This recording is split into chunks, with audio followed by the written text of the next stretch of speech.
Mari kita mulai dengan kita membaca ayat emas kita terlebih dahulu. Dari 1 Korintus 9 ayat 16 dan 17, ini hanya singkat saja, saya ambil dari firman Allah yang hidup. Demikianlah firman Tuhan, mari kita bangkit berdiri untuk menghormati firman Tuhan.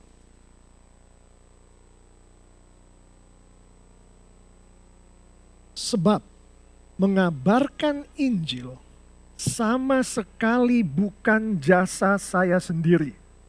Sekalipun saya menghendakinya, saya tidak dapat berhenti mengabarkan Injil. Celakalah saya kalau saya tidak mengabarkan Injil. Ayat 17.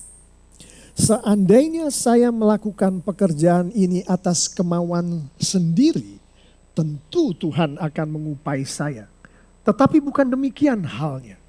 Allah telah memilih saya dan memberikan kepada saya kepercayaan yang suci ini dan saya tidak dapat menolaknya. Demikianlah firman Tuhan. Silakan duduk. Kita langsung ke klip 2. Bisa nggak? Klip 2. Oke. Saya akan masuk dulu ke ilustrasinya, nanti saya kasih tanda.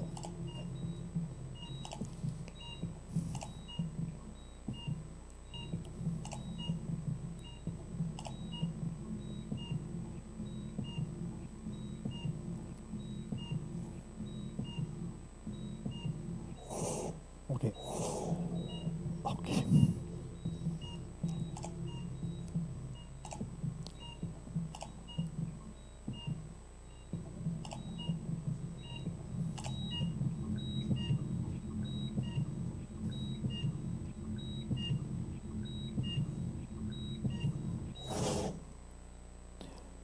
Ini ilustrasi, nggak ada di Alkitab. Jangan coba cari di Alkitab. Ilustrasi dimulai pada saat itu saya sedang belajar di sekolah teologi. Suasana waktu itu salju turun, cukup berat salju yang turun. Tapi salah seorang dari teman saya harus meninggalkan asrama untuk pergi melayani. Jadi di tengah turunnya salju, berangkatlah dia untuk melayani. Mobil yang dia kendarai cukup baik mobilnya. Dan perjalanan yang dilakukan oleh teman saya ke tempat pelayanan itu tidak terlalu cepat. Hanya 40 mile per jam. Jadi dengan kemahiran dia mengendarai mobil di tengah-tengah salju yang turun, 40 mile per jam itu bukan sesuatu yang berbahaya untuk dia. Jadi mobil yang cukup baik itu dia meluncur 40 mile per jam, itu nggak terlalu cepat 40 mile per jam. Di dalam kota bisa itu 40 mile per jam. Terus meluncur, salju turun. Teman saya ini, teman dekat saya. Terus meluncur, tiba-tiba. Itu yang diceritakan ke saya. Mobil terbalik dan dia tidak sadarkan diri. Dan pada saat kami menerima telepon, kami datang ke rumah sakit. Itulah tadi yang kami dengar. Detak jantung, mesin membantu sirkulasi darah, mesin yang membantu pernafasan, itulah yang kami dengar. Kami semua berdoa di samping ruangan itu. Karena ini adalah teman baik, dan dia dalam perjalanan untuk melayani. Bayangkan kita calon-calon pendeta yang di dalam kehidupan kita isinya pelayanan demi pelayanan demi pelayanan.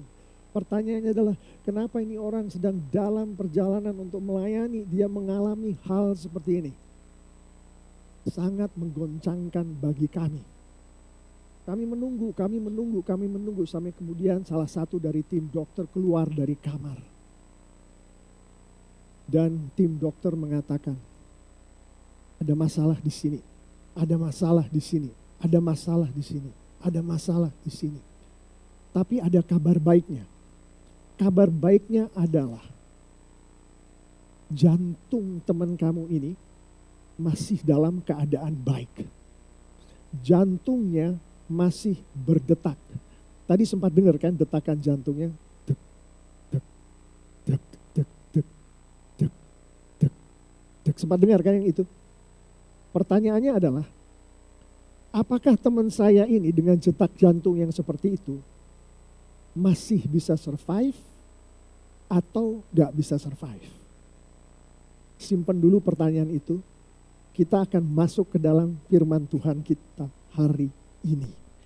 Firman tadi yang dari ayat emas tadi dengan jelas mengatakan bahwa kita sendiri pun, dalam hal ini adalah Paulus sendiri pun, Paulus ini adalah kita-kita semua, tidak memiliki kontrol, tidak bisa menuruti kehendaknya sendiri di dalam mengabarkan Injil.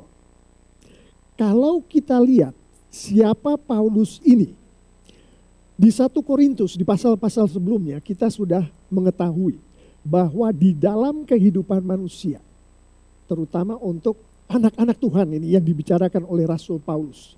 Di dalam manusia itu yang adalah anak Tuhan yang sudah lahir baru, ada 2 macam kekuatan yang bekerja, yaitu kekuatan rohani, yaitu kekuatan Roh Kudus, dan kekuatan kedagingan, keinginan pribadi daripada seseorang, meskipun orang itu adalah anak Tuhan.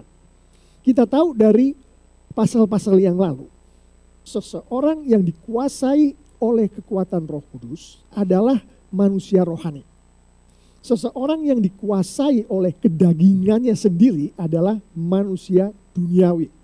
Rata-rata kita adalah manusia rohani karena kita punya Roh Kudus Tuhan, tapi hidup kita masih ke duniawian karena kedagingan kita kadang-kadang mau mengatur hidup kita dan kadang-kadang kedagingan kita sukses di dalam mengatur kehidupan kita. Jadi kita tahu ayat emas tadi dituliskan oleh Rasul Paulus yang kita tahu adalah manusia rohani. Dari 1 Korintus juga kita mengetahui bahwa tubuh Paulus adalah bait Allah. Ada ayatnya itu dikatakan. Dan dikatakan juga bahwa pikiran Paulus adalah pikiran Kristus. Artinya Kristus hidup di dalam Paulus, baik hati, pikiran, fisik Kristus yang hidup, dan Kristus menguasai Paulus. Kristus hidup di dalam manusia rohani dan Kristus menguasai manusia rohani. Saya mengimani Bapak Ibu Saudara-saudari, adik-adik yang sangat dikasihi oleh Tuhan Yesus. Kita semua di sini adalah manusia rohani yang sedang di dalam proses untuk bertumbuh semakin hari semakin dewasa. Tentu seperti yang dikatakan oleh firman Tuhan, ada yang namanya kedagingan ini. Kedagingan yang selalu saja bertempur dengan kerohanian kita. Dengan Roh Kudus yang ada di dalam diri kita. Untuk setiap hal yang akan kita lakukan. Yang terjadi di dalam kehidupan kita. Ayat emas tadi yang ayat 16 menunjukkan kepada kita bahwa bagi Paulus, ini yang kebetulan ayat yang kita bicarakan adalah mengenai penginjilan. Kita tahu penginjilan itu adalah bagian dari mentaati firman Tuhan. Sebetulnya firman Tuhan itu lebih, yang ini lebih diacukan kepada mentaati firman Tuhan. Salah satunya adalah penginjilan. Kita tahu dari apa yang dikatakan Paulus di ayat 16 dan 17 yang saya baca tadi, bahwa seorang Paulus, seorang pengikut Kristus, seorang manusia rohani mengabarkan Injil adalah hakikat dia. Mentaati firman Tuhan adalah hakikat dia, si orang ini. Seorang Alex, seorang Connie yang adalah bagian dari TLCC, yang mana kita yang ada di TLCC, saya mengimani adalah manusia rohani yang semakin hari semakin bertumbuh. Hakikatnya adalah mentaati firman Tuhan. Hakikatnya termasuk memberitakan Injil. Dan yang menarik nih, dari ayat 16 dikatakan sendiri oleh Rasul Paulus melalui tulisannya, dan ini adalah firman Tuhan, bahwa yang namanya mengabarkan Injil itu sama sekali bukan oleh jasa Paulus. Artinya bukan Pauluslah yang melakukan itu. Ini bukan kesimpulan dari pendeta, bukan kesimpulan dari ahli-ahli Alkitab. Ini adalah firman Tuhan sendiri yang mengatakan itu. Bukan oleh Paulus, bukan dari Paulus. Itu poin pertama yang sangat penting. Yang kedua adalah mengabarkan Injil. Di dalam mengabarkan Injil, Paulus sendiri tidak dapat berhenti melakukannya. Kalau dia mau berhenti, kedagingannya katakan, aku sudah capek nih. Hari ini aku gak mau melakukannya nih untuk mengabarkan Injil. Yang kita tahu tadi, kita masukkan ke dalam mentaati firman Tuhan. Hari ini kayaknya firman Tuhannya terlalu berat apa yang Tuhan sampaikan melalui renungan pada pagi hari ini. Saya mau pray dulu, mau libur dulu dari mentaati firman Tuhan untuk hari ini. Besok saya lanjutkan lagi. Tapi hari ini enggak. Menurut firman Tuhan yang disampaikan oleh Rasul Paulus, anak-anak Tuhan yang sejati tidak bisa melakukan itu. Rasul Paulus tidak dapat berhenti mengabarkan Injil meskipun kalau dia mau. Dan ditambahkan lagi di ayat 16, bagi Rasul Paulus, bagi manusia rohani, bagi kita-kita di TLCC yang sudah lahir baru, tidak mengabarkan Injil, Paulus katakan celaka. Celakalah kita kalau kita tidak mengabarkan Injil. Apa yang dimaksud celaka? Penafsiran beberapa mengatakan celaka itu termasuk hubungan seseorang anak Tuhan dengan Kristus menjadi renggang, menjadi seperti tidak seharusnya. Itu celaka karena hubungan dengan Kristus yang menjadi renggang, yang menjadi seperti tidak seharusnya akibat dari seorang anak Tuhan tidak mentaati firman Tuhan. Seorang anak Tuhan tidak mengabarkan Injil salah satunya. Siapa yang mau di dalam hubungan yang seperti itu dengan Tuhan kita? Saya mengimani tidak ada yang mau berada di dalam hubungan itu dengan Tuhan kita. Dilanjutkan di ayat 17, firman Tuhan mengatakan bahwa sebagai pengikut-pengikut Kristus, kita semua di TLCC, sebagaimana yang Paulus jelaskan dengan sangat gamblang di ayat 16, Tuhan melalui Paulus menjelaskan, kita itu dipanggil oleh Tuhan, dipilih oleh Tuhan, dan diberikan kepercayaan suci oleh Tuhan. Bunyi ayatnya adalah, Allah telah memilih saya dan memberikan kepada saya kepercayaan yang suci ini, dan saya tidak dapat menolaknya. Bukan Paulus, Roh Kudus Tuhan yang ada di Paulus.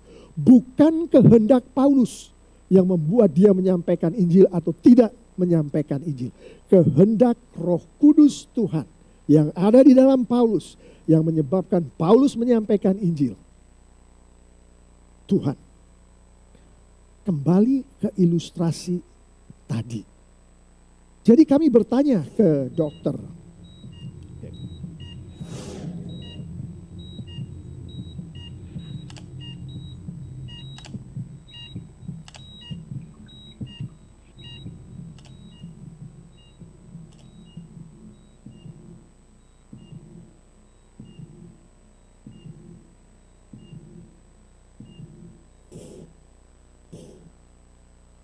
Thank you. Jadi kami bertanya ke dokter, terus gimana ini dokter? Masih banyak sekali tugas pelayanan yang harus dilakukan oleh hamba Tuhan yang adalah teman kami ini. Jadi gimana?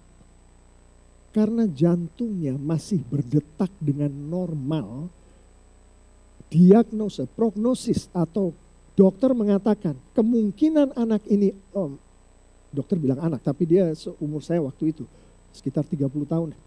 Untuk kembali lagi bisa beraktivitas sangat baik.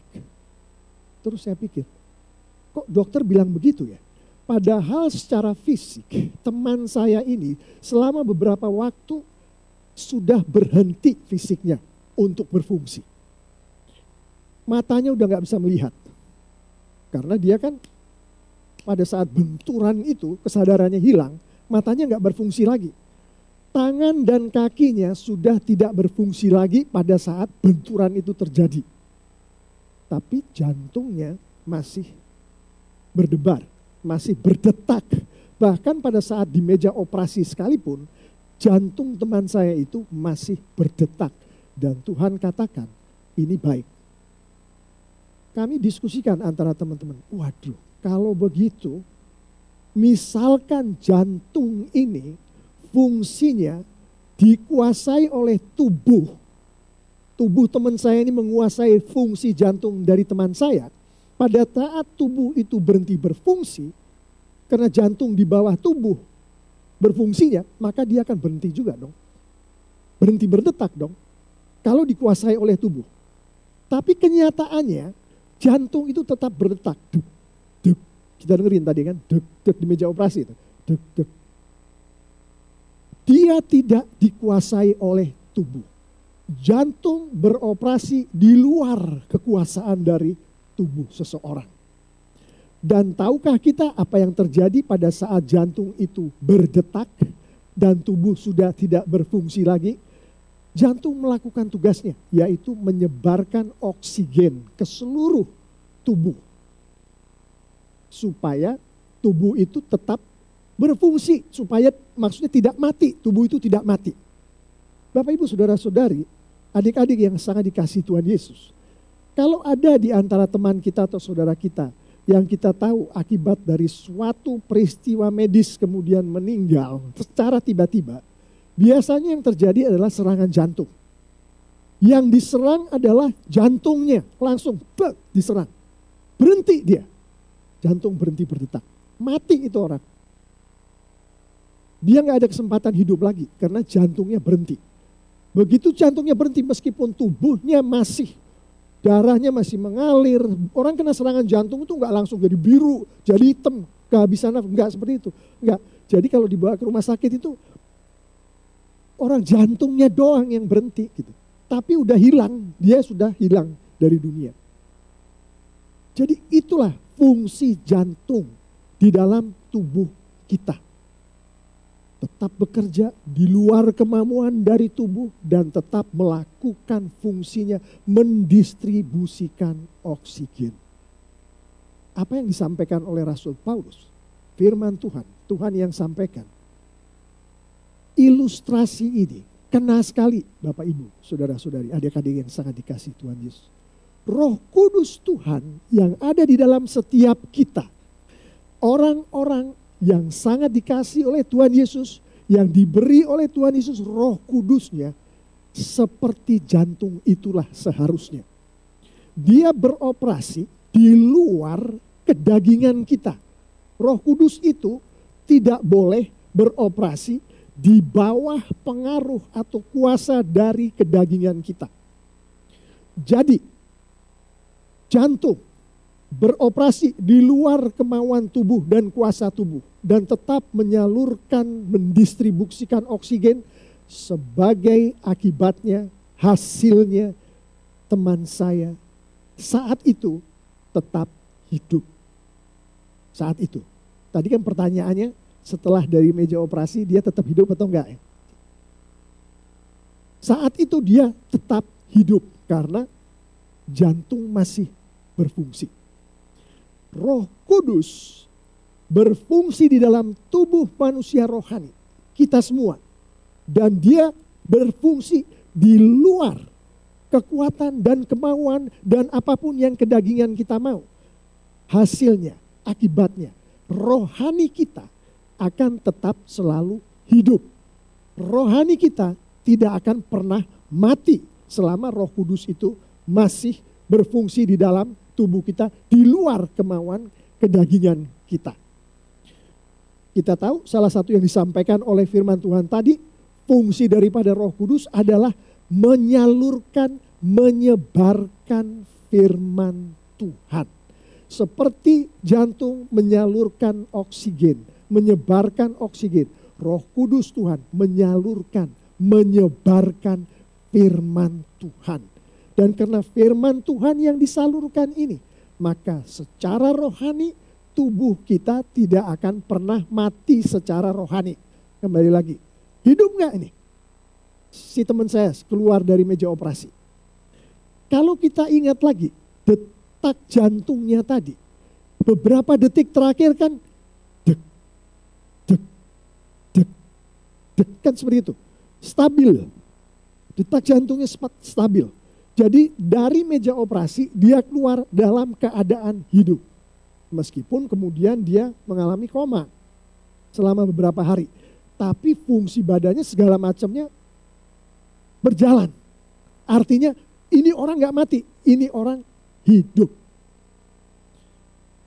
Kita menghendaki Tuhan selalu hidup di dalam kita.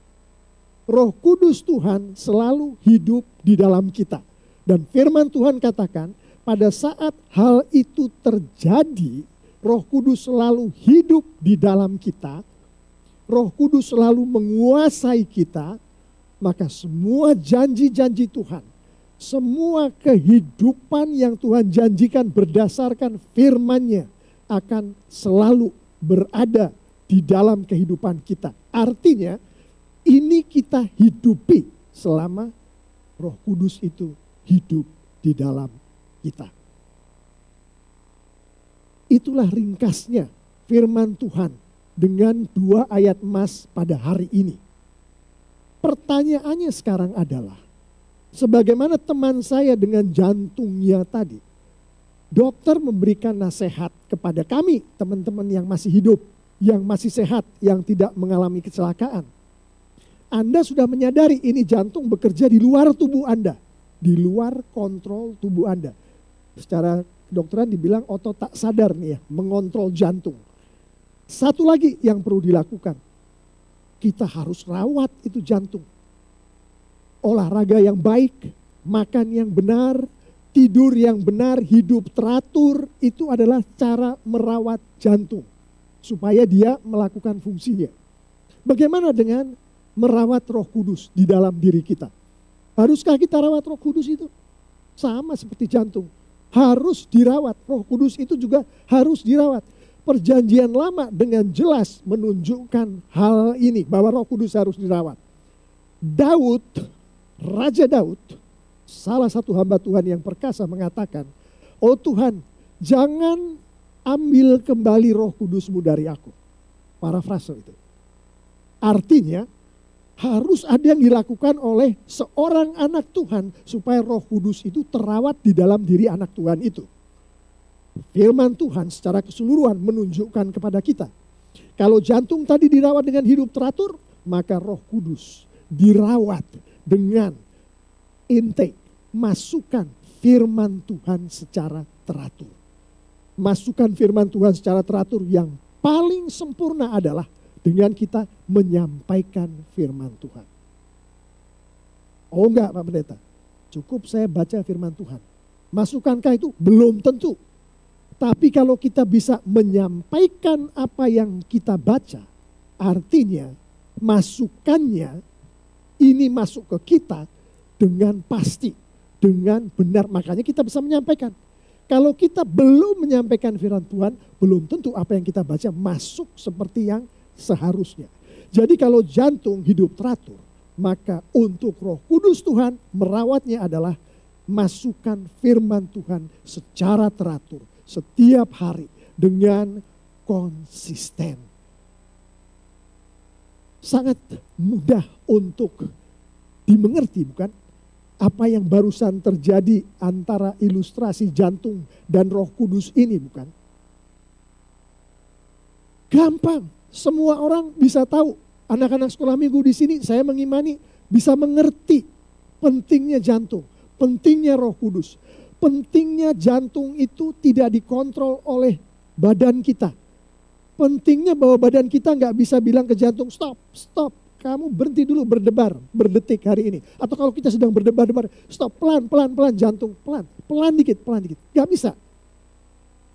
Kita juga harusnya tidak bisa mengontrol Roh Kudus itu. Jadi Roh Kudus yang mengontrol badan kita. Semua yang terjadi di dalam kehidupan kita, Roh Kudus in charge. Roh Kudus yang mengontrol. Dan dari situlah yang satu jantung kehidupan secara fisik. Yang satu Roh Kudus kehidupan secara rohani. Dan itu Bapak Ibu Saudara-saudari yang sangat dikasihi oleh Tuhan Yesus. Apa yang dikatakan oleh firman Tuhan hari ini.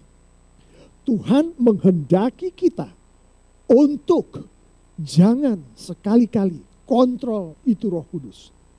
Kita camkan dulu. Jangan sekali-kali kontrol Roh Kudus.